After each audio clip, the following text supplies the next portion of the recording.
Olá, irmãos, sejam bem-vindos mais uma vez ao nosso canal para a meditação diária do Santo Evangelho.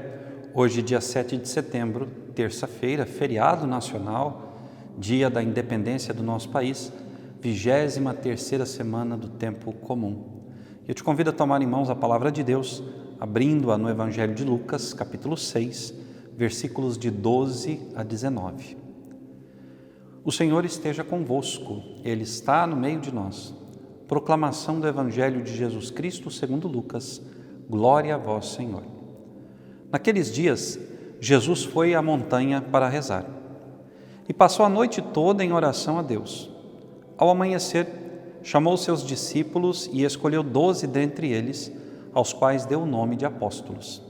Simão, a quem impôs o nome de Pedro, e seu irmão André, Tiago e João, Filipe e Bartolomeu, Mateus e Tomé, Tiago, filho de Alfeu, e Simão, chamado Zelota, Judas, filho de Tiago, e Judas Iscariotes, aquele que se tornou traidor. Jesus desceu da montanha com eles e parou num lugar plano. Ali estavam muitos dos seus discípulos e uma grande multidão de gente de toda a Judéia e de Jerusalém, do litoral de Tiro e Sidônia. Vieram para ouvir Jesus e serem curados de suas doenças. E aqueles que estavam atormentados por espíritos maus também foram curados. A multidão toda procurava tocar em Jesus, porque uma força saía dele e curava todos. Palavra da salvação. Glória a vós, Senhor. Meus irmãos e minhas irmãs, nós vemos em primeiro lugar Jesus que reza, Jesus que tira um tempo para falar com Deus. Ora, nós podíamos nos perguntar, mas ele sendo Deus, tinha necessidade de rezar? Sim, com certeza, porque toda a ação de Jesus é também a ação do Pai e do Espírito Santo.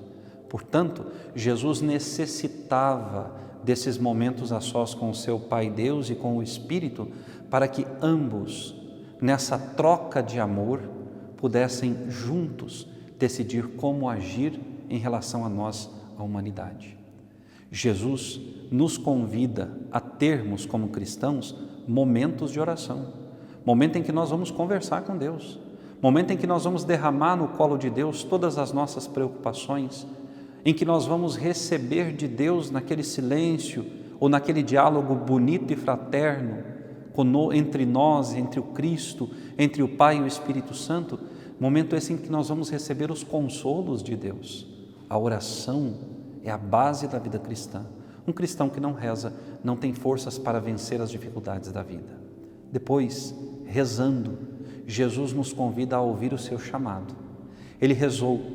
Deus colocou nos seus corações o nome daqueles aos quais ele deveria confiar a continuação do seu ministério depois que ele voltasse para o céu. Ele chamou os discípulos e, dentre eles, escolheu 12 e fez deles os seus apóstolos. Quantas vezes Jesus bate a porta do nosso coração, procurando, irmãos e irmãs, nos mostrar a sua vontade a nosso respeito. Quantas vezes Jesus nos chama para alguma missão e nós, não tendo um coração e uma alma orantes, não damos atenção e não compreendemos os sinais de Jesus na nossa vida. Nós muitas vezes queremos apenas aquilo que o povo nesse evangelho quis, sermos curados das nossas doenças físicas. Mas a doença que mais nos mata, a doença que mais nos impede de conhecer o propósito de Deus para nós, de entender aquilo a que nós somos chamados a realizar em nome de Jesus, isso muitas vezes não fazemos, porque falta a nós essa compreensão dada pela oração. Quando eu rezo, quando eu me entrego a Deus, quando eu falo com o Senhor e o ouço, Deus me mostra claramente o que eu devo fazer. Ora, os homens e mulheres que estavam ali tocavam em Jesus porque dele saía uma força que curava, que transformava, que consolava, que alegrava o coração humano. Nós, cristãos católicos, temos nas nossas igrejas o mesmo Jesus, vivo na Eucaristia, presente no sacrário, e dali emana uma força, emana uma luz que precisa entrar na minha e na tua alma, para que nós, movidos por essa luz e por essa força, possamos na oração compreender bem a missão a qual Deus nos chama. O que Deus quer de ti, irmão e irmã? O que Deus quer de mim? Na oração, nós descobriremos. Que Deus te abençoe. Até amanhã.